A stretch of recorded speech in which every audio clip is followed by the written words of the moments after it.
We've talked about this before. Our weakness is God's strength. So my grace is sufficient for you. 2 Corinthians 12:9.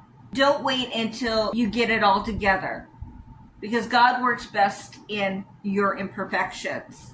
We're all broken vessels. We've all gone through things. We've all got trauma from our past. We've all got things in our past that we regret, and we don't understand how God can use any of it.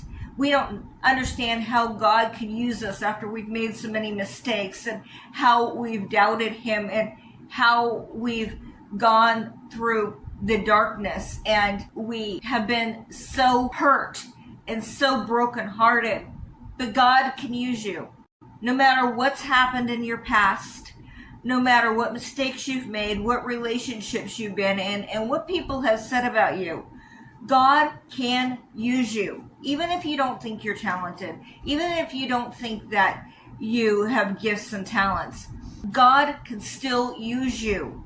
God could use your story, the story of how God has worked for you in the past, what you have come through. God could use your story.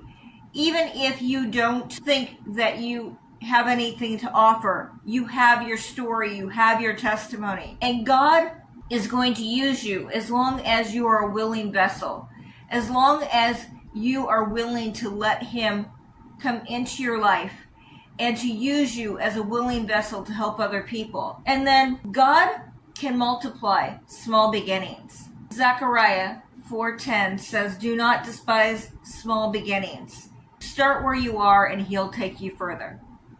One of the things that God has been talking to me about is being planted. Being planted in a church, being planted where you are, being planted and not moving from place to place unless He's called you to.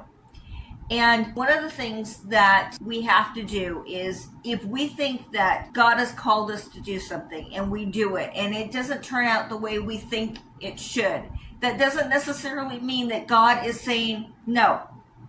It could be just that He's causing you to start small and depend on Him, and He will do the rest. A lot of times we are trying to do things in our own strength, and God will allow us to do things in our own strength until we come to a point where we surrender it to Him. So if you have thought you heard God tell you to start a business, or tell you to start this ministry, or tell you to do online classes, and it doesn't look like it's working out for you, maybe God isn't saying this is not the right thing for you. Maybe He's just saying, let me help you. Maybe He's just saying this is not the right timing.